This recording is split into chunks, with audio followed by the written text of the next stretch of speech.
Homeopathy जय Hahnemann. आज हम आपके साथ फिर एक बार हाजिर हैं एक और दवाई के साथ, जिस दवाई का नाम है नाइट्रिक एसिड। जी हाँ, बहुत यूजफुल दवाई, डे टू डे रूटीन में यूज होने वाली दवाई। कब कब नाइट्रिक एसिड देना है, कब कब नाइट्रिक एसिड प्रिस्क्राइब करना है, कब करते हैं? ब्लीडिंग वार्ड्स, फिशर्स और अल्सर्स, ऐसा कुछ भी देखने को मिले तो हमारे बच्चे आंख बंद करके नाइट्रिक एसिड फेंकते हैं। अच्छा है, कॉन्फिडेंस होना चाहिए। बहुत कॉन्फिडेंस होम्योपैथी दवाई है जिसके ऊपर सबको ज़्यादा से ज़्यादा कॉन्फिडेंस होगा, क्योंकि बहुत कम निराश करती है।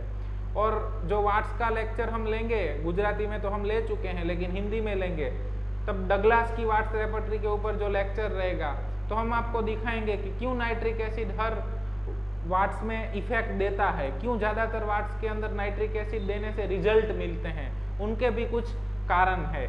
लेकिन जब कुछ नहीं आता है तो ब्लीडिंग वाट दे के नाइट्रिक एसिड दे दिया या फिशर दे के नाइट्रिक एसिड दे दिया, it is good thing. Ultimately आप होम्योपैथी तो कर रहे हैं, लेकिन वहीं पे रहना नहीं है, हमें सीखना है, हमें आगे बढ़ना है। तो कैसे सीखेंगे, कब कब नाइट्रिक एसिड यूज करना है, कैसे कैसे नाइट्रिक एसिड यूज करना है, कौन कौन से इंडिकेशंस मिले तब नाइट्रिक एसिड यूज करना है, तो ये हम देखेंगे आज के इस व्याख्यान के अंदर।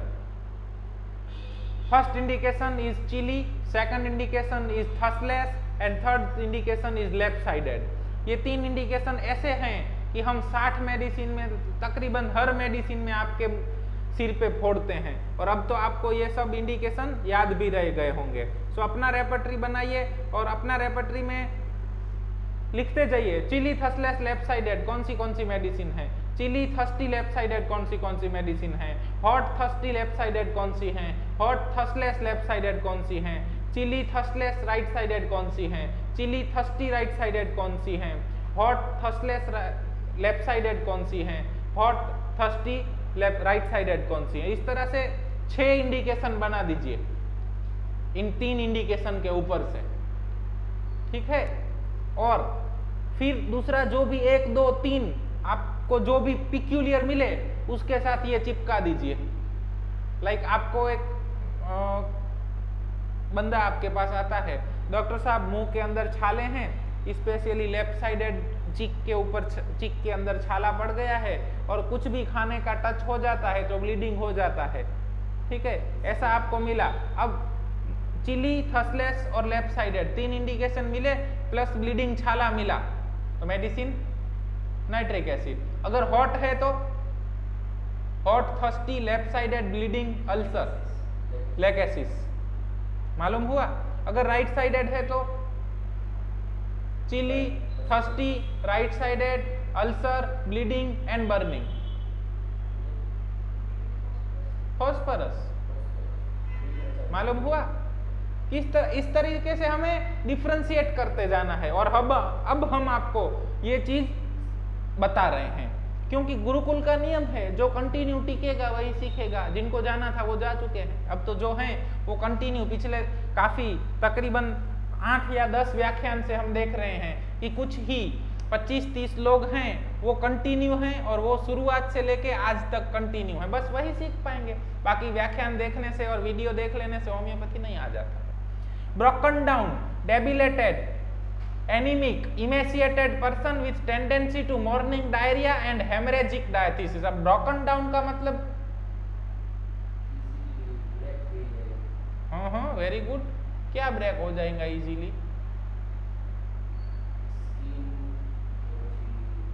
हाँ वेरी गुड। कहाँ पढ़ा आपने ऐसा, किस बुक में लिखा था ऐसा?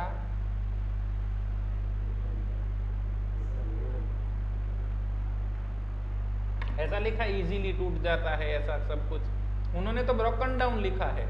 ब्रोकन डाउन कॉन्स्टिट्यूशन का मतलब क्या होता है?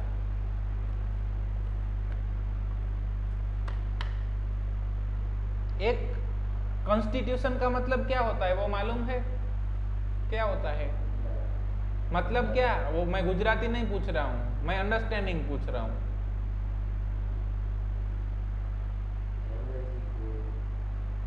मैं एग्जाम्पल नहीं पूछ रहा हूं, सीधा प्रश्न है मेरा, मतलब बताइए।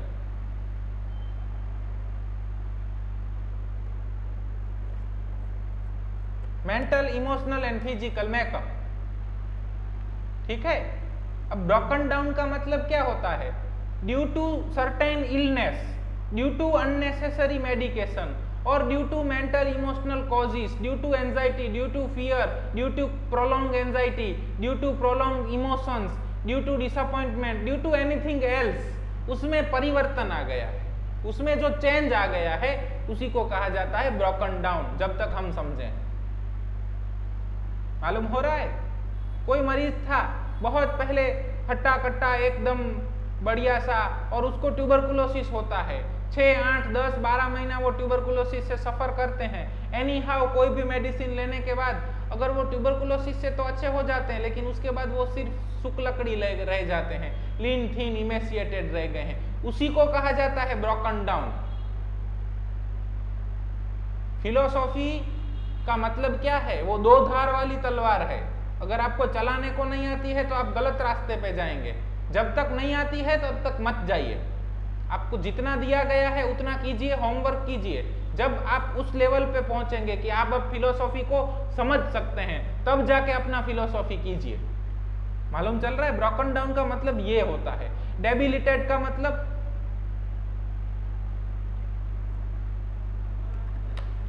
Debility and prostration is common in all acids. तो क्या डेबिलिटी मतलब? એટલે एनीमिक मतलब खून की कमी, इमेसिएटेड पर्सन मतलब एकदम वेट कम होना, with tendency to morning diarrhoea and haemorrhagic diathesis. अब डायथिसिस का मतलब क्या है? What is difference between constitution and diathesis? मतलब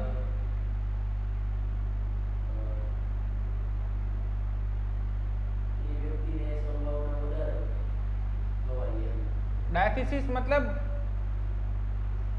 prone to develop that type of the disease। Haemorrhagic diathesis का मतलब क्या होता है? ब्लीडिंग टेंडेंसी, उसको ऐसे रोग होने की संभावना है जिसके अंदर हेमरेज होते हैं, चाहे वो सेरेब्रल हेमरेज भी हो सकता है, चाहे वो ब्लीडिंग पाइल्स भी हो सकता है, चाहे फिशर भी हो सकता है, और चाहे ब्लीडिंग वाट्स भी हो सकता है। डायथिसिस मतलब संभावना, अगर हो रहा है तो उसको टेंडेंसी कहा जाता है। Urine strong smell like horse urine. अब इसके लिए आपको हॉर्स का यूरिन सूंघने को जाना पड़ता है। मुझे नहीं मालूम है हॉर्स का यूरिन कैसा होता है, तो ये इंडिकेशन आएगा तो भी मैं नहीं ले पाऊंगा, मगर ले सकते हैं कि ज्यादा ऑफेंसिव। ठीक है। Bleeding easily on slighted touch और washing, wart, ulcer, crack, fissure, small wounds bleed easily. ठीक है, कहीं से भी ब्लीडिंग होना तो वहां पे भी नाइट्रिक एसिड सोचा जाना चाहिए।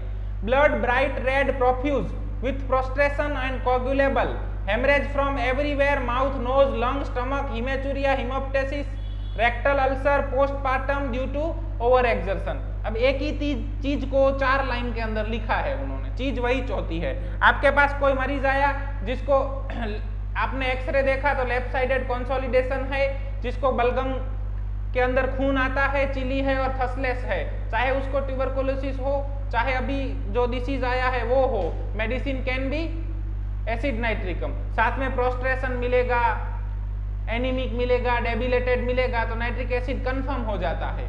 अभी अभी जो डिसीज आता है, जो एक्यूट डिसीज है, सीटी स्कैन के अंदर लेफ्ट साइडेड अफेक्शन ज्यादा मिला, बहुत प्रोस्ट्रेशन है, चिली है, थसलेस है, और हमने बहुत देखा है कि बहुत से केसेस के अंदर एनीमिया हो जाता है, तो वहां पे भी नाइट्रिक एसिड दिया जा सकता है। इवन पोस्ट कंप्लेंट्स के अंदर जब वीकनेस ज्यादा रह जाता है तो उन कंप्लेंट्स के अंदर एसिड ग्रुप के मेडिसिन का रोल सबसे ज्यादा है। स्पेशली अगर पोस्ट कंप्लेंट के अंदर डेबिलिटी है, वीकनेस है, प्रोस्ट्रेशन है और साथ में एनोरेक्टल डिसीज है, अगर पाइल्स हैं तो वहां पे म्यूरेट्रिक एसिड सोचना है, अगर फिशर और क्रैक्स है तो नाइट्रिक एसिड सोचना है। इस तरह से सोचा जा सकता है। Ulcer with zigzag edges, irregular edges, look like raw flesh and exuberant granulation, ulcers raw stubborn suppuration, burrowing pus spreads more in circumference than depth, bleeds on slightest touch. अब आपके पास मरीज आया है, डॉक्टर साहब यहाँ देखो ना अल्सर है, ये हील ही नहीं हो पाता है। आपने देखा कि जिगजैग मार्जिन्स हैं, कुछ क्लियर नहीं है, और जरा सा टच करने पे ब्लीड हो गया, तो वहां पे जो मेडिसिन आप प्रिस्क्राइब करेंगे उसको थेरापुटिक प्रिस्क्रिप्शन कहा जाता है। हमारी नजर में वो थेरापुटिक है। हर अल्सर के अंदर एसिड दे देना कि नाइट्रिक एसिड दे देना, वो थेरापुटिक नहीं कहा जा सकता हमारी नजर में। अगर आपने देखा कि पंच आउट अल्सर है वहां पे, तो मेडिसिन कैन बी, कौन सी मेडिसिन है? गप्पे मत मारिए दोस्त, अगर पता है तो बोलिए। आ गई है मेडिसिन, और वो मेडिसिन आप अल्सर में कभी सोचते नहीं है, काली बाइक्रोमिकम, पंच आउट अल्सर के अंदर। अब अल्सर है, उसमें से ऑफेंसिव डिस्चार्ज निकल रहा है, बर्निंग हो रहा है, तो मेडिसिन कैन बी आर्सेनिकाल। अल्सर है, वहां पे उसका व्हाइट सरफेस है, तो मेडिसिन कैन बी बोरेक्स। तो इस तरीके के जो प्रिस्क्रिप्शन किए जाते हैं उनको कहा जाता है थेरापुटिक, जहां पे सिर्फ पैथोलॉजी को देख के उसके पिक्यूलियर लेके प्रिस्क्रिप्शन किया जाता है। Ulcers offensive irregular edges look like raw flesh at the base, raw flesh देखने को मिलता है, तो वहां पे नाइट्रिक एसिड सोचा जाना चाहिए। आपके पास मरीज आता है, रेक्टल ब्लीडिंग है, चिली है, थसलेस है, और आगे कुछ प्रोलॉन्ग डिसीज हो गया है, तो medicine can be acid nitric. अभी अभी जिन लोगों को दिक्कत हो जाती है, सीटी स्कैन का स्कोर ज्यादा आता है, बहुत दिन हॉस्पिटलाइज रहना पड़ता है, और उसके बाद अगर दिक्कतें शुरू होती हैं तो उसको कहा जाता है ब्रोकन डाउन कॉन्स्टिट्यूशन। ठीक है, ये बंद कीजिए, बंद कीजिए, ध्यान दीजिए, छोड़ दीजिए, इसको बंद कीजिए, बस बैठे रहिए। अब सुनिए, discharges bloody, thin, offensive and acrid discharge. Bloody discharge हो तो भी नाइट्रिक एसिड सोचा जाना चाहिए, थिन डिस्चार्ज हो तो भी सोचा जाना चाहिए, ऑफेंसिव हो तो भी, एक्रिड हो तो भी, येलो हो तो भी, एंड ग्रीन हो तो भी। मालूम चल रहा है? इनमें से कोई भी इंडिकेशन मिले तो एसिड नाइट्रिक सोचा जाना चाहिए। अब हमारे पास एक मरीज थे, चिली थे, थसलेस थे, और जिनको थिन ऑफेंसिव ल्यूकोरिया का दिक्कत था, और उस ल्यूकोरिया के केस के अंदर हमने नाइट्रिक एसिड प्रिस्क्राइब किया। Pain splinter like, sticking, pricking, come and go suddenly, cracks and fissure at mucocutaneous junction with pricking pains. अब माउथ का जो जंक्शन है उसको म्यूकोकुटेनियस जंक्शन कहते हैं। Nose, eyes, ears, vagina, rectum, urethra, urinary meatus, urethra से ज्यादा, तो इन सब को म्यूकोक्यूटेनियस जंक्शन कहा जाता है, जहां पे म्यूकस मेम्ब्रेन और स्किन एक साथ एक दूसरे को मिलते हैं, और वहां पे अगर दिक्कतें शुरू होती हैं, वहां पे कोई भी पैथोलॉजी होती है, चाहे क्रैक्स हो, फिशर हो, कार्सिनोमा हो, बिनाइन ट्यूमर हो, चाहे सिफिलिस ही क्यों ना हो, गोनोरिया हो, एसिड नाइट्रिक इज मेडिसिन। क्योंकि एसिड नाइट्रिक का जो एफिनिटी है इस लोकेशन के लिए वो ही बहुत ज्यादा है। चाहे कंजक्टिवाइटिस हो, मालूम चल रहा है, चाहे वजाइनिस्मस हो, exudation after stool, not exudation after stool, exudation after any discharge, मालूम चल रहा है? कोई भी डिस्चार्ज होने के बाद अगर बहुत थकावट महसूस होती है, हमारे पास पेशेंट आए थे, 1-1.5 महीना हॉस्पिटल में रह के आए, स्कोर बहुत ज्यादा था, बहुत दवाइयां हुई, उसके बाद ऐसी थकावट महसूस हो रही है कि पेशाब करने के बाद भी उनको सो जाना पड़ता है, तो वहां पे medicine can be acid nitric, जो हम ज्यादातर नहीं सोचते हैं।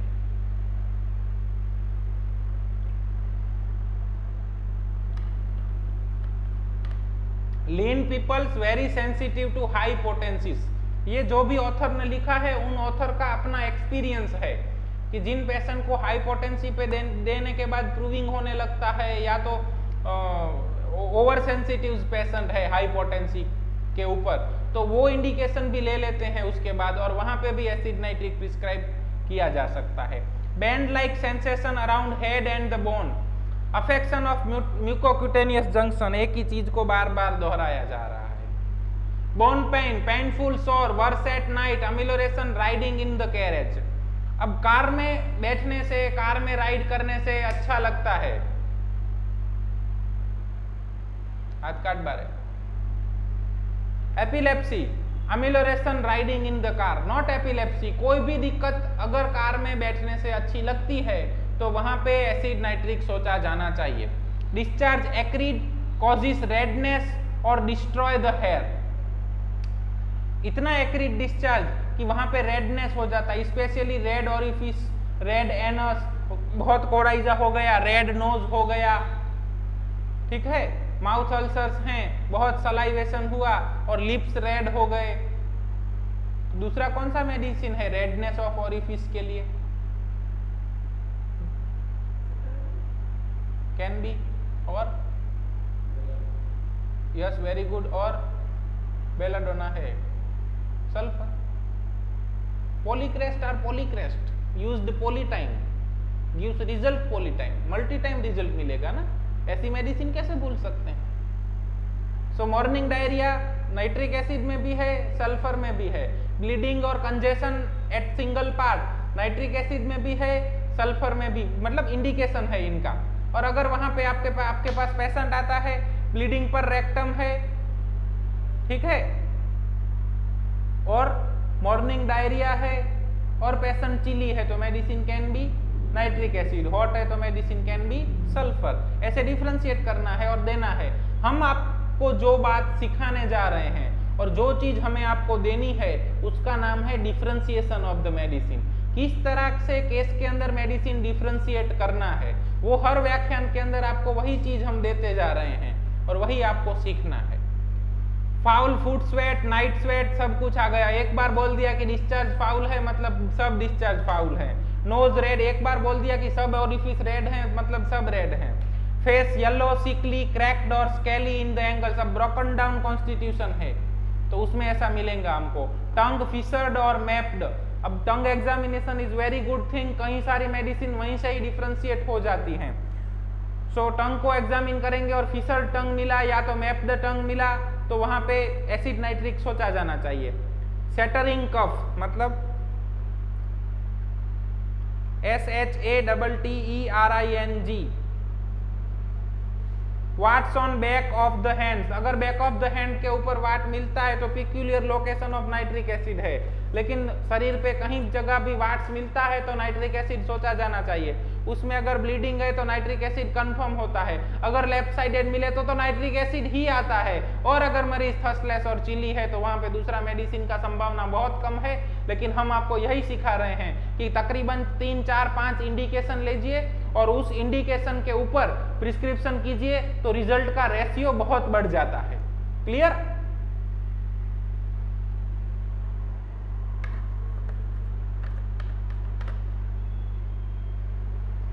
इचिंग इन वजाइना आफ्टर क्वेश्चन, अगर आपके पास कोई मरीज आते हैं और इस तरह का कोई इंडिकेशन देते हैं तो वहां पे आपको एसिड नाइट्रिक सोचना है।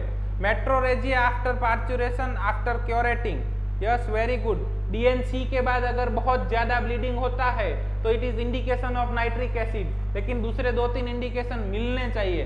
सिर्फ डीएनसी के बाद अगर ब्लीडिंग हुआ और नाइट्रिक एसिड दे दिया तो कुछ केसेस के अंदर रिजल्ट मिलेगा, लेकिन बहुत कुछ केसेस के अंदर रिजल्ट नहीं मिलेगा। Leucorrhoea only at night, leucorrhoea नहीं, कोई भी दिक्कत अगर सिर्फ नाइट में एग्रावेशन होता है तो वहां पे एसिड नाइट्रिक सोचना है। स्टेन्स येलो, अगर येलो या ग्रीन डिस्चार्ज मिलता है तो भी नाइट्रिक एसिड सोचना है। हार्ड नोड्स इन और एट्रोपी ऑफ द मामा, कल हमने कौन सा मेडिसिन देखा था, वहां पे भी हमने देखा कि एट्रोपी ऑफ द मामा हमें देखने को मिला था। दूसरा medicine can be acid nitric. Abortion from syphilis, सो अब अगर आप रूब्रिक देखेंगे कि एलिमेंट्स अबॉर्शन आफ्टर और हिस्ट्री ऑफ रिकरेंट अबॉर्शन, तो आपको वहां पे नाइट्रिक एसिड देखने को नहीं मिलता है, लेकिन प्रैक्टिस के दौरान वेरीफाइड सिम्टम है कि अगर अबॉर्शन का हिस्ट्री मिले तो वहां पे भी नाइट्रिक एसिड सोचिए। इडिमेटस प्रिप्यूस, अभी ऐसे कुछ इंडिकेशन नहीं मिलते हैं क्योंकि ये उस टाइम की बात है जब सिफिलिस बहुत प्रोमिनेंस में था। फाइमोसिस के अंदर भी अगर इडिमेटस है तो फाइमोसिस हो सकता है, तो अभी फाइमोसिस बहुत ज्यादा देखने को मिलते हैं। क्यों? 2 प्रकार के फाइमोसिस होते हैं, कंजेनाइटल और एक्वायर्ड।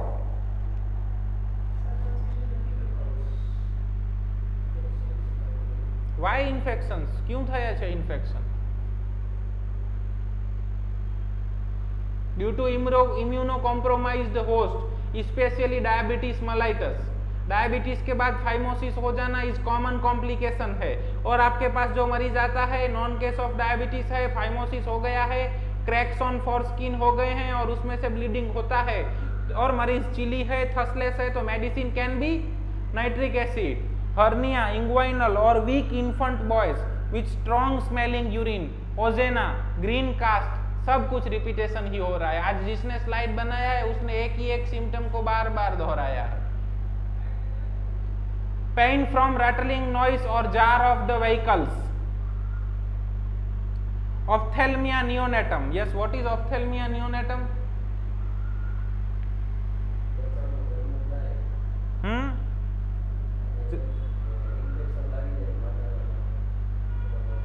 क्या इन्फेक्शन लग से, कहाँ पे है? हाँ तो वो बताइए ना। लोकेशन इज आई, तो आई में क्या होता है? It is a mucocutaneous junction, so इसीलिए it is affinity of acid nitricum. Boenninghausen बहुत जीनियस मैन थे, लोकेशन को उन्होंने ऐसे ही इतना वेटेज नहीं दिया है, मालूम चल रहा है? Location is very important. So Boenninghausen ने जिस चीज को वेट दिया है, location, sensation, modality and concomitant, वहां से आपका जो मेडिसिन मिलेगा ना बहुत अच्छा रिजल्ट देगा।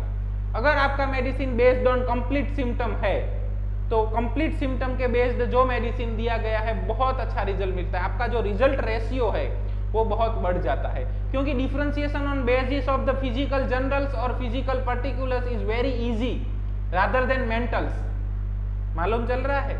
बिगिनर्स के लिए स्पेशली, जो मेंटल के मास्टर हैं उनके लिए तो सब कुछ इजी है। Ulceration of cornea leading to perforation, hardness of hearing, amelioration riding in the car और train.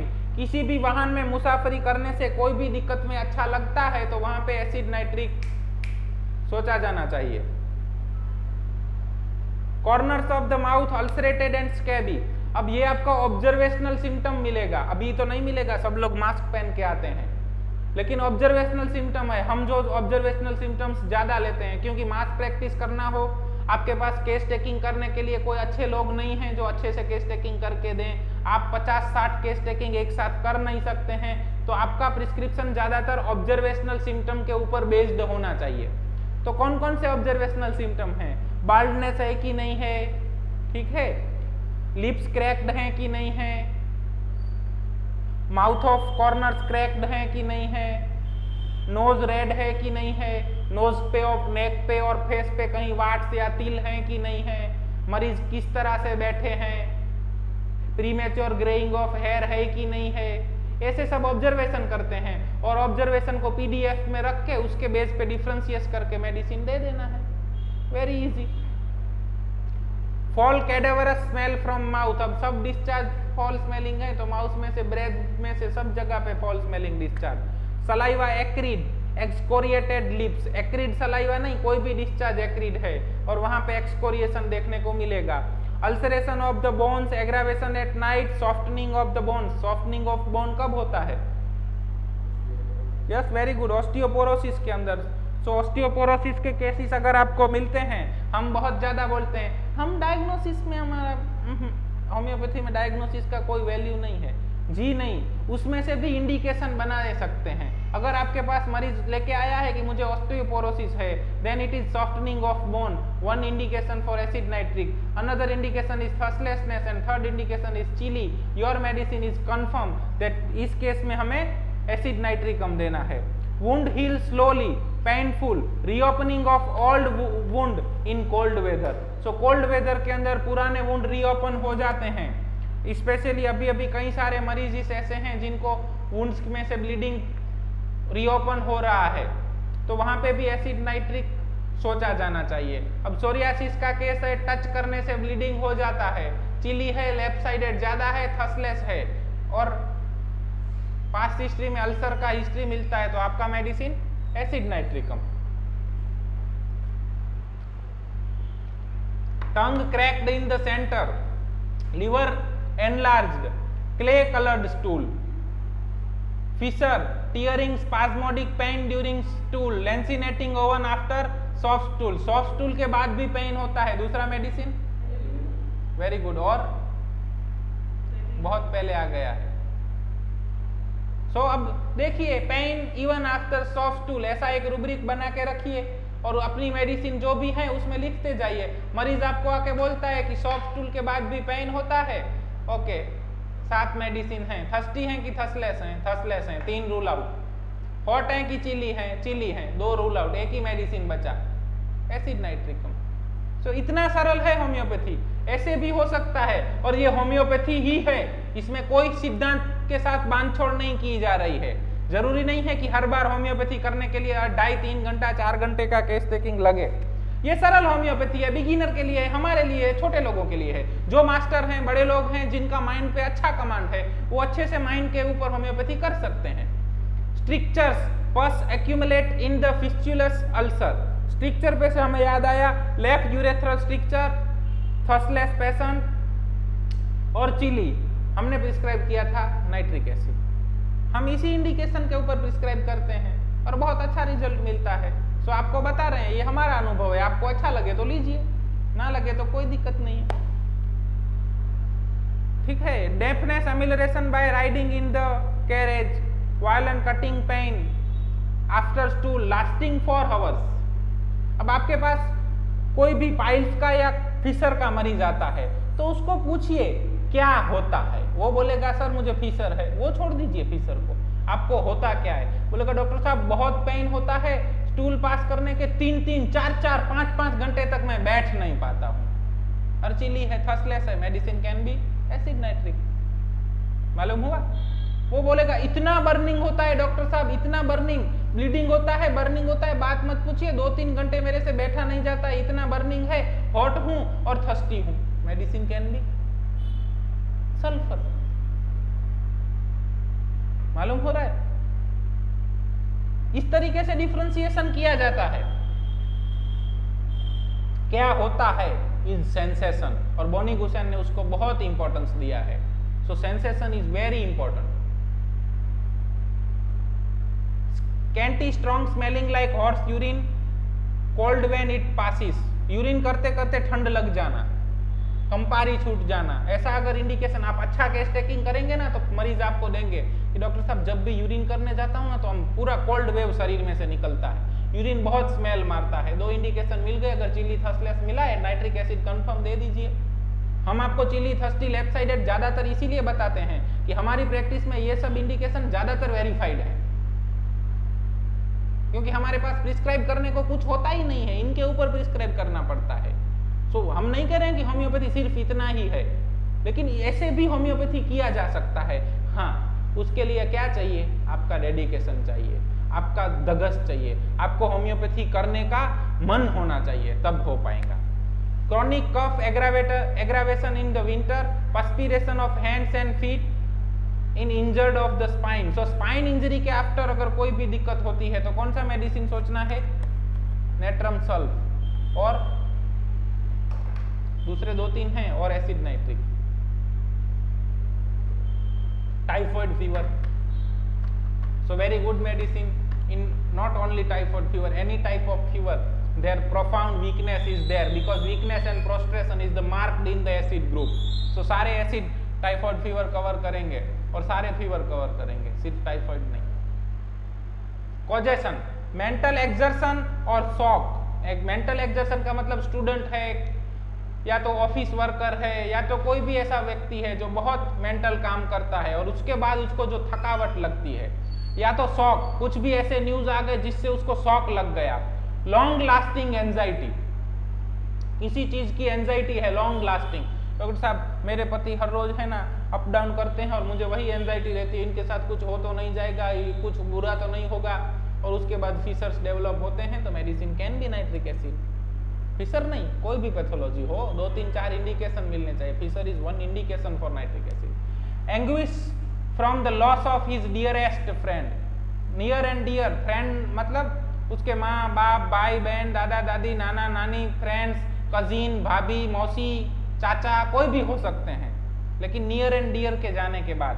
Physical continuous loss of sleep, दूसरा medicine loss of sleep, cocculus. ठीक है, over exertion of body and mind from nursing the sick, दूसरा medicine again Cocculus. ठीक है। किसी को कोई बीमार है और उसकी सेवा करते करते खुद बीमार पड़ गए हैं तो वहां पे एसिड नाइट्रिक सोचा जाना चाहिए। Aggravation from cold air, dampness, evening, night, touch, jarring, rattling noise, changing of weather, amelioration from riding in the carriage, steady pressure, mild weather and wet weather. So ये modalities हैं। Food and drinks, craving for salt। अब हमें जब भी salt desire मिलता है ना तो हम तो नेट्रम में नेट्रम योर चिली है, कोई दिक्कत नहीं, नेट्रम कार, लेकिन हम नेट्रम ग्रुप से बाहर नहीं निकल पाते हैं। और दिस इज द ड्रॉबैक जो आप जिस तरीके से स्टडी कर रहे हैं materia medica on the basis of the group symptom और on the basis of the periodic table, कि आपके माइंड के अंदर कुछ चीजें फिक्स हो जाती हैं, वो नहीं होनी चाहिए। जिस तरह से सॉल्ट डिजायर के अंदर नेट्रम सोचना, जिस तरीके से ट्रेमलिंग ऑफ द टंग मिले तो ऑफिडिया सोच लेना, इवन आप प्लांट ग्रुप की भी बहुत सारी मेडिसिन के अंदर ट्रेमलिंग ऑफ द टंग है, मेटल भी कितने के अंदर ट्रेमलिंग ऑफ द टंग है। तो हर बार ट्रेमलिंग ऑफ टंग मिले तो मेडिसिन मत सोच लेना, ग्रुप मत सोच लेना, किंगडम मत सोच लेना। हमारी भूल वहां पे है। हम नहीं कह रहे हैं कि उस तरीके से काम करना गलत है, हमारी बात पे ध्यान दीजिएगा, लेकिन आपके अंदर जो प्रिजुडिसनेस आ जाते हैं, आपके अंदर जो फिक्सिटी आ जाती है, वो गलत है। हर बार अगर सॉल्ट डिजायर मिले तो सिर्फ नेट्रम ग्रुप मत सोच लेना, सॉल्ट डिजायर मिले तो एलिमेंट मत सोच लेना, सॉल्ट डिजायर मिले तो सिर्फ नेट्रम म्यूर मत सोच लेना, कैन बी एसिड नाइट्रिक। मालूम चल रहा है? Fat desire, indigestible thing desire, कितनी मेडिसिन में आया इनडाइजेस्टेबल थिंग, तो 25-30 मेडिसिन हो जाएंगी हम, लेकिन हमारे मन में तो वही कैलकरिया ही आएगा। सो इट इज बायसनेस, उसको बायसनेस कहा जाता है। कल हमने आपको बायसनेस पढ़ाया था कि प्रिजुडिसनेस पढ़ाया था कि माउथ अल्सर के लिए बोरेक्स, एसिडिटी के लिए नक्सोमिका, पाइल्स के लिए एस्क्यूलस, चक्कर आने के लिए कॉक्यूलस। तो वो मेडिसिन की तरफ डिसीज नेम और मेडिसिन का प्रिजुडिसनेस या बायसनेस है। अब ये हम आज आपको बता रहे हैं कि सॉल्ट डिजायर तो natrum mur, trembling of tongue तो लेकेसिस और ऑफिडिया, फैटी थिंग डिजायर तो पल्सेटिला। मालूम चल रहा है? और वीकनेस और डेबिलिटी मिल गया तो एसिड, वहां पे सोच नहीं लेना है। मालूम चल रहा है? वो लिख के रखिए, पूरा टोटालिटी जहां पे मैच करता है वो मेडिसिन दी जानी चाहिए। कोई सिम्टम से कोई मेडिसिन की तरफ सोचना अगेन प्रिजुडिसनेस है, बायसनेस है, उसका हमें त्याग करना है। Indigestible thing Dzire Calcarea, fat फेर फ्रेबी कल्केरिया, नहीं, एक सिम्टम के ऊपर मेडिसिन प्रिस्क्राइब ना कीजिए। अगर इनडाइजेस्टेबल थिंग डिजायर मिला, वीकनेस एंड डेबिलिटी मिला, सॉल्ट डिजायर मिला और फिशर और क्रैक एट द एनस मिला तो medicine can be acid nitric. अगर इनडाइजेस्टेबल थिंग डिजायर मिला, हाइपोथायरॉयडिज्म मिला, ग्लैंडुलर अफेक्शन मिला तो मेडिसिन कैन बी कोनियम। अगर इनडाइजेस्टेबल थिंग डिजायर मिला, इरिटेबल मिला, पीवीस मिला, बहुत छोटा बच्चा है उसको रॉकिंग करना पड़ता है तो मेडिसिन कैन बी यस।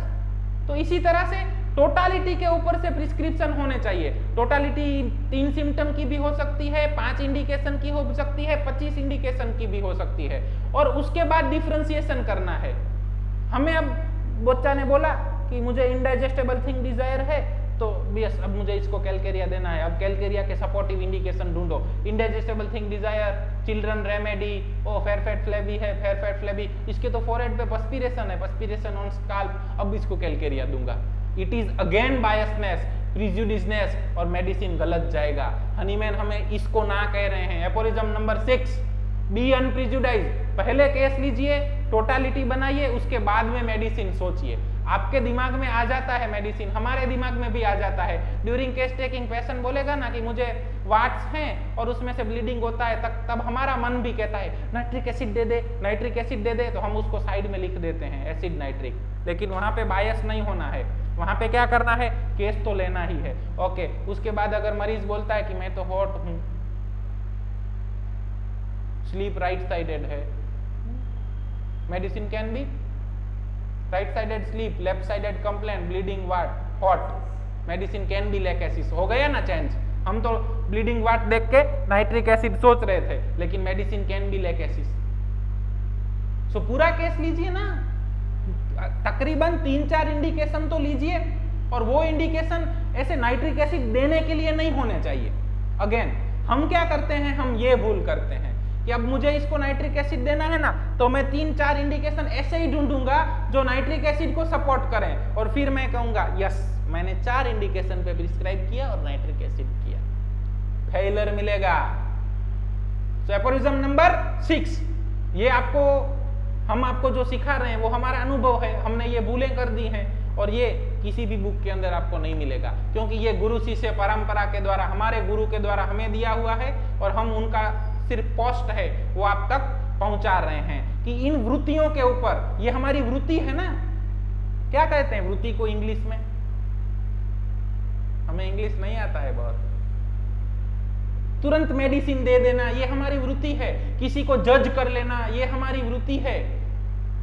तो इन वृत्तियों के ऊपर जो कार्य किया जाता था वो गुरुकुल के अंदर किया जाता था कि पर्सन की वीकनेस कहाँ है। कोई पर्सन है उसकी वीकनेस इंपेशेंस है, उसके अंदर जरा भी धैर्य नहीं है, थोड़ी देर में नाखून खाएगा, थोड़ी देर में पैर हिलाएगा, थोड़ी देर में मोबाइल में ऐसे ऐसे करेगा, थोड़ी देर में ऐसे ऐसे ऐसे ऐसे बालों को बनाएगा, ये उसकी वीकनेस है। वो व्याख्यान के अंदर कंटिन्यू ध्यान नहीं दे पाता है, ध्यान से वो व्याख्यान सुन नहीं पाता है। तो गुरुकुल का ये परंपरा है कि उसको, उसके अंदर जो इंपेशेंस है उसको खत्म करो, उसको अवेयर करो कि तुम इंपेशेंस हो, धीरे धीरे उसके अंदर पेशेंस लाओ और उसको अच्छे होम्योपैथ बनने की तरफ प्रोग्रेस करो। कोई बंदा ऐसा है कि जिसको तुरंत प्रिस्क्रिप्शन कर देने का आदत है, एक सिम्टम मिला कि इनडाइजेस्टेबल थिंग डिजायर, ले कैलकेरिया खा, प्रोस्ट्रेशन मिला, ले एसिड नाइट्रिक खा, तो उसको जो आदत हो गया है कि तुरंत प्रिस्क्रिप्शन कर देता है, तो उसको धीरे धीरे धीरे धीरे मोल्ड करके 3-4 इंडिकेशन के तक लाओ। किसी का आदत ऐसा है कि वो एक इंडिकेशन से मेडिसिन फाइनल कर लेगा, फिर उसके सपोर्टिव इंडिकेशन ढूंढेगा और फिर मेडिसिन देगा, तो वो भी कुछ तो हमारे गुरुओं की नजर में कुछ गलत कर रहा है, तो उसको भी धीरे धीरे मोल्ड करके उसकी वृत्ति को भी नॉर्मलाइज करो। कोई बंदा ऐसा है कि 50 सिम्टम कंफर्म हो चुके हैं, अभी मैं कंफर्म नहीं हूं, मुझे ये मिले ना तो ही मैं दूंगा, वो बहुत केस को खींच रहा है, तो वो भी कहीं हद तक, कई बार मरीज उससे बोर हो जाते हैं। तो उन पेशेंट को कॉन्फिडेंस की कमी है, उन फिजिशियन को कॉन्फिडेंस की कमी है अपने आप पे कि 50 इंडिकेशन मिल रहे हैं यार, अब तो दे दो, नहीं अभी 51वां चाहिए, तो वो कॉन्फिडेंस की कमी है या ज्यादा परफेक्टनिस्ट है, तो उनको भी धीरे धीरे मोल्ड करके नॉर्मलाइज करके अच्छे होम्योपैथ की तरफ गति कीजिए। ये गुरुकुल का कार्य है और गुरुकुल यहाँ पे काम करता है। Aversion to meat, bread and sweetened with sugar, disagree to milk and bread.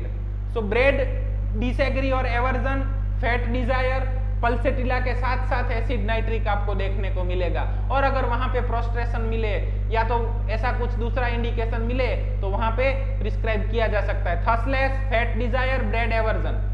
3 indication pulsatilla में भी मिलेंगे, एसिड नाइट्रिक के अंदर भी मिलेंगे, तो वहां पे थर्मल के ऊपर डिफरेंशिएशन किया जा सकता है, दूसरे इंडिकेशन के ऊपर डिफरेंशिएशन किया जा सकता है। तो इसी तरह से अब mind, great anxiety about his disease. अब हमने पहले आपको बोला कि बोरेक्स के अंदर, इरिटेबल के अंदर बोरेक्स लिख दीजिए, फिर कोनियम आया तो हमने आपको बोला कि डलनेस और प्रोस्ट्रेशन के अंदर कोनियम लिखिए।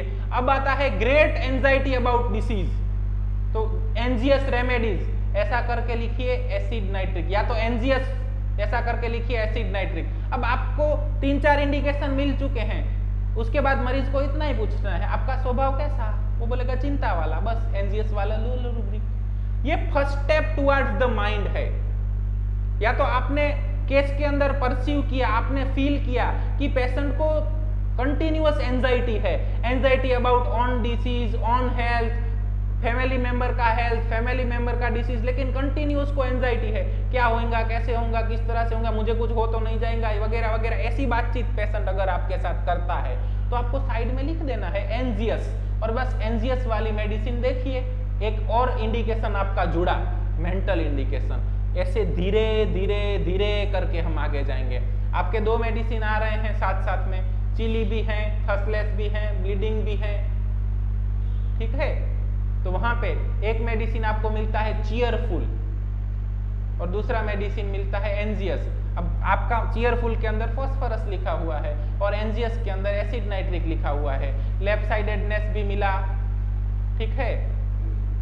ब्लीडिंग भी मिला, वाट्स भी मिला और चिली भी मिला, इतने इंडिकेशन मिले और फास्फोरस और एसिड नाइट्रिक साथ साथ चल रहे हैं। अब कैसे डिफ्रेंशिएट करेंगे?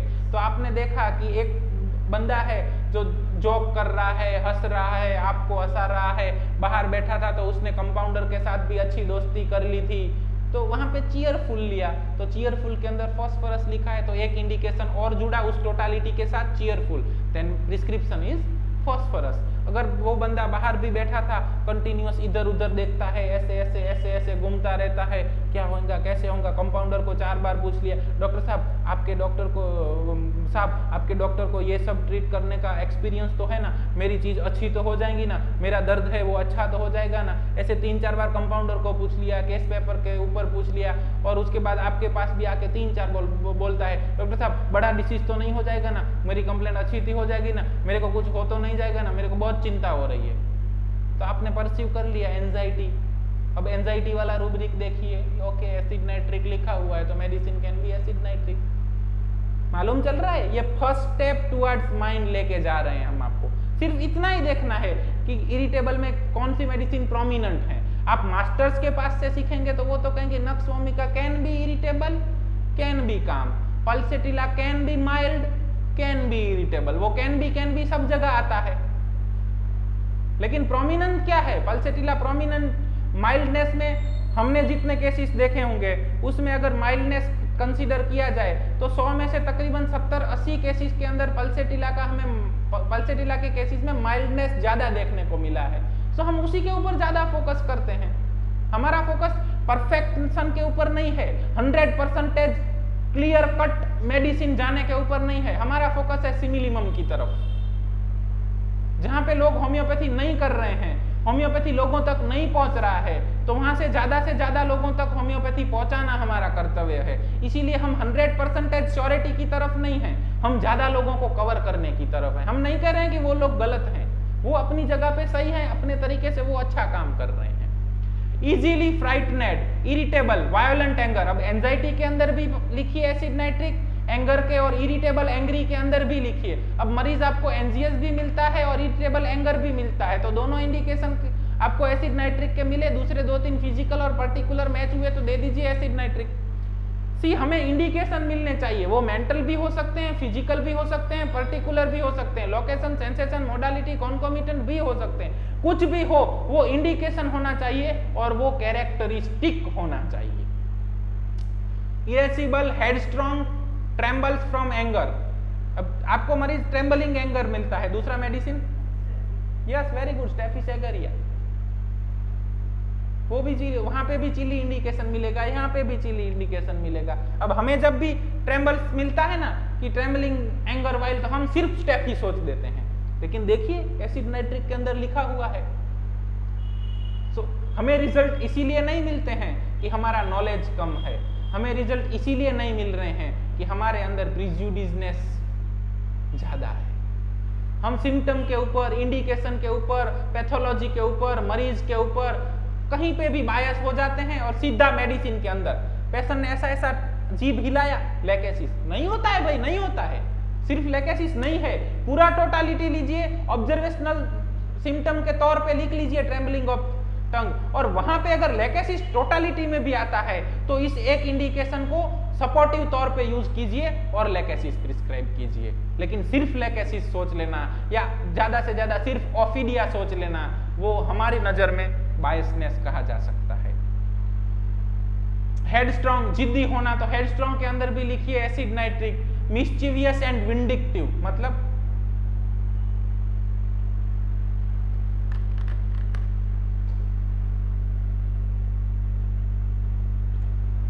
दूसरा मेडिसिन कौन सा है?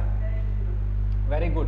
सो हमें मिस्चीवियस बच्चा मिलेगा, विंडिक्टिव बच्चा। विंडिक्टिव का मतलब क्या है कि कुछ करके भाग जाना, ऐसा मिलेगा तो हम तुरंत, बच्चा मिस्चीवियस, विंडिक्टिव था, रेस्टलेस था और हमने उसको दे दिया tarentula. Why not acid nitric? Totality form कीजिए और फिर टेरेंडुला आता है तो वहां पे टेरेंडुला प्रिस्क्राइब किया जा सकता है। ठीक है, यस, किसी को कुछ नहीं है फिर भी उसको कुछ भी कर देना। अब आपके क्लिनिक में आए तो आपके बटन चालू बंद स्विच करेंगे, स्विच बिगाड़ के चले जाएंगे। आपका फिल्टर है तो उसका नल तोड़ देंगे। इस तरह का जो बिहेवियर है वो पेशेंट आपको आके नहीं कहेगा डॉक्टर साहब I am vindictive, I am chilly, I have left sided complaint, please give me a nitric acid. ऐसा कोई नहीं करेगा। या स्टैंड झाड़ा, कोई भी ऐसा जिसमें आपका नुकसान हो और उसके पास वो करने का कोई रीजन ना हो तो उसको एज अ विंडिक्टिव परसीव किया जा सकता है। Hatred of person who have offended him unmoved by apologies, कितना भी माफी मांग लो माफ नहीं करते हैं। नाइट्रिक एसिड ऐसा होता है कि कितना भी माफी मांग लो माफ नहीं करते हैं, ऐसा नहीं सोचना है। अगर कोई बंदा ऐसा है कि उसके कितना भी माफी मांगो वो माफ नहीं कर सकता है तो उस केस के अंदर नाइट्रिक एसिड सोचना है। हम आपके अंदर जो सोच डेवलप कर रहे हैं ना उसको क्लिनिकल सोच कहा जा सकता है। अगर आपको अच्छा लगे तो स्वीकारिए। शुरू में थोड़ा दिक्कत होगा क्योंकि आपने जिस तरीके से मटीरिया मेडिका पूरा समझा हुआ है, एक पिक्चर क्रिएट किया हुआ है, आपकी धारणाएं टूटेंगी और आप नहीं स्वीकार पाएंगे। अगर स्वीकार कर पाए तो अच्छे से अच्छा होम्योपैथी कर पाएंगे। Constantly thinking of his past mistake, pities himself but refuse consolation of his on his misfortune, discontented, कितने मेडिसिन है डिसकंटेंटेड के अंदर, और हम इसको अभी बार बार इसीलिए कह रहे हैं। डिसकंटेंटेड का मतलब क्या होता है?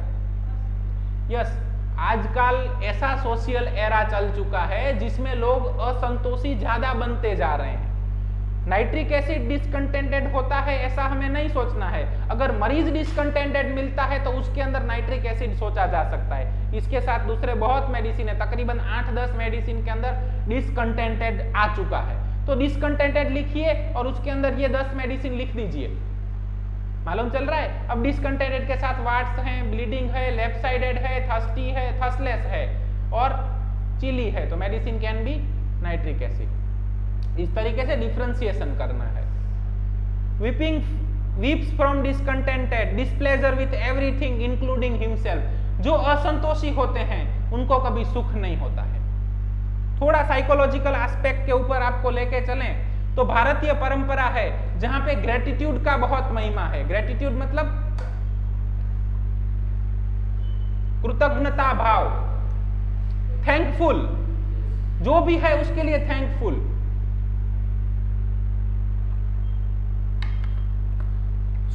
भारतीय परंपरा ने, ऋषि परंपरा ने ग्रेटिट्यूड की फीलिंग दी थी कि जो भी है आपके पास उसके लिए थैंकफुल रहिए। भगवान अच्छा है आपने हमें ऐसा एक लैपटॉप दिया कि जिसके अंदर हम व्याख्यान को रिकॉर्ड कर सकते हैं। भगवान अच्छा है कि आपने हमें ऐसा माध्यम दिया कि हम लोगों तक पहुंच सकते हैं। भगवान आपका खूब खूब धन्यवाद, आपने हमें ऐसा गला दिया कि कंटिन्यू 1 घंटा बोल सकते हैं। इसको ग्रेटिट्यूड की भावना कहा जा सकता है। और हमारे पास तो ये सस्ता वाला लैपटॉप है, दूसरे लोगों को देखो उनके पास तो, इसके पास तो 45,000 वाला लैपटॉप है, इसमें तो फलाना सॉफ्टवेयर नहीं चलता है, ढिकना सॉफ्टवेयर नहीं चलता है, ये बार बार चिपक जाता है, कई बार तो रिकॉर्डिंग भी नहीं करता है। और हमारे लिए तो, हम तो मुफ्त में दे रहे हैं, कोई ऐसा है ही नहीं कि जो हमारे पास पैसे दे के सीखने को आए। ये है वो है, रोज 1.5 घंटा बोलना, उसके बाद तो गला दुख जाता है, ऐसा है वैसा है। परिस्थिति एक ही है, एक आदमी ग्रेटिट्यूड की भावना में है, दूसरा आदमी डिसकंटेंटेड की भावना में है। ग्रेटिट्यूड वाले को सुख मिलेगा, डिसकंटेंटेड वाले को दुख मिलेगा। इसीलिए कहा जाता है कि सुख और दुख वो मानसिक अवस्था है। और इसीलिए हमारे ऋषि मुनियों ने हमें सिखाया है, हमारे गुरुजनों ने हमें सिखाया है कि बी विथ ग्रेटिट्यूड, जो भी है उसके लिए कृतज्ञ बनो, उसमें अच्छे से अच्छा प्रयास करो और अपने से जो हो वो अच्छा दो, तो वो आगे बढ़ने का प्रयास है। उस तरीके से आपको बहुत कम डिसीज आएंगे। With gratitude you have to remove your miasmatic load. वो मायाज्म के व्याख्यान आएंगे तब हम आपको समझाएंगे कि ग्रेटिट्यूड के साथ साथ आपका मायाज्मेटिक लोड है ना वो कम हो जाता है। और विथ डिसकंटेंटेड बिहेवियर और discontented thinking you have to increase your miasmatic load. आपका मायाज्म वहां पे सेंसिटाइज्ड होता जाता है और वो आपको कंटिन्यू डिसीज देता है। एक बार आपको ग्रेटिट्यूड की भावना आएगी ना तो यूनिवर्स को लगेगा कि यू हैव कैपेसिटी, आपके अंदर कैपेसिटी है वो चीजें को लेने की, इसीलिए यूनिवर्सल एनर्जी है वो आपको ज्यादा से ज्यादा सफलता और आपको जो चाहिए वो मिलेगा। एक बार अगर आपके अंदर डिसकंटेंटेड का भावना आया तो यूनिवर्स को पता चल जाएगा कि इस आदमी का वो लेवल नहीं है, इसका कैपेसिटी नहीं है कि इसको ज्यादा दिया जाए, आपको तकरीबन कम कम कम कम कम कम कम ही मिलता जाएगा और आप ज्यादा से ज्यादा डिसकंटेंटेड होते जाएंगे। यानी सुख और दुख मानसिक अवस्था है। So be a homoeopath, be a human being, be a humble and be in gratitude with God कि हमें इतना अच्छा माध्यम, इतनी अच्छी जिंदगी मिली, हमें मानव देह मिला जिसमें कोई डिसीज नहीं है, कुछ नहीं है, हम हेल्दी हैं, हम एक दूसरे से बात कर सकते हैं, हमें एक लैंग्वेज दी, ऐसी लैंग्वेज दी कि जी हम एक दूसरे के साथ समझ सकते हैं। आप जैसे इतने अच्छे, इतने सारे लोग दिए जो इतना सारा प्यार देते हैं। So thank you God, thank you very much. अपनी अपनी प्रैक्टिस में भी आप इसी तरह ग्रेटिट्यूड की भावना अपने मन के अंदर रखें। हमें दिखावा नहीं करना है ग्रेटिट्यूड का, सही में ग्रेटिट्यूड को अपनाना है। Impetuous, angry, he trembles, curses, curses का मतलब हो ना कसम खाना, uses vulgar language, indifference to his business, swear એટલે कसम खाना, यस, कर्सिस मतलब साफ देना। तो बद्दुआएं देते हैं ना, जिसको हमारे यहाँ बहुत से स्टूडेंट होते हैं तो मुझे बहुत सारी बद्दुआएं उनकी तरफ से मिलती हैं, अभी अभी भी मिलती हैं। हमें तुमने हमें टाइम टू टाइम बुलाया है, मैं तुम्हें बद्दुआ देता हूँ कि तुम्हारा ये हो जाएगा, वो हो जाएगा, तुम्हें कभी सुख नहीं मिलेगा, ऐसी बहुत सी बद्दुआएं। तने तो कीड़ा पड़शे, हमारे यहाँ कॉमन है ये बद्दुआ। तुमने मेरी आंतड़ी को ककड़ाया है, तुम्हें तो ये होगा, वो होगा, इस तरह की जो नेगेटिव थिंग्स हैं। अगेन जहर दूसरे को बाद में मिलता है, पहले अपने आप को खा जाता है। छोड़ दीजिए, अच्छा हुआ तुमने मेरे को बद्दुआ दी, भगवान तुम्हारा अच्छा करे। मैं तुम्हारे लिए फिर भी ग्रेटिट्यूड की भावना रखता हूँ कि तुमने मुझे बद्दुआ दी, उससे भी मेरा कुछ अच्छा होगा। थैंक यू गॉड, तुमने मुझे ऐसे आदमी से मिलाया कि मुझे पता चला कि लोग मुझे भी बद्दुआ देते हैं, तो मैं अपना बिहेवियर अकॉर्डिंग टू सत्य सुधारूं। अगर उस आदमी के अंदर बद्दुआ देने का फॉल्ट है तो मुझे अपना बिहेवियर सुधारने का जरूरत नहीं है। हमें लोगों जैसा चाहिए वैसा नहीं बनना है, हमें सत्य के पाथ के ऊपर चलना है, और सत्य के पाथ के ऊपर चलेंगे तो दिक्कत तो होगा। इनडिफरेंस टू हिज बिजनेस, दूसरा मेडिसिन होनियम।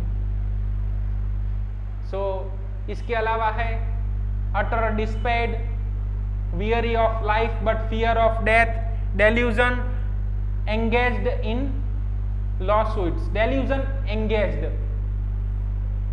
engaged का delusion मतलब क्या है, उसको aversion to business क्यों है, क्योंकि उसको कंटिन्यू delusion है कि वो engaged है, किसी ना किसी काम में बिजी है, इसीलिए उसको ऐसा लगता है कि मैं अब मुझे काम करने के लिए नहीं जाना है। जो LAWSUIT, फियर ऑफ डेथ मिले तो वहां पे भी एसिड नाइट्रिक सोचना है। अभी अभी वाले डिसीज के अंदर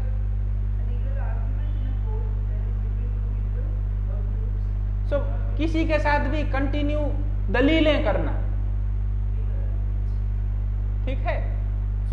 कंटिन्यू दलीलों के अंदर बिजी रहना, अपना एनर्जी अपने आप को सच्चा साबित करने में वेस्ट करना, ये सब ऐसा कुछ मिलता है तो वहां पे एसिड नाइट्रिक सोचना, ठीक है। देयर इज डिफरेंस बिटवीन तर्क एंड दलील।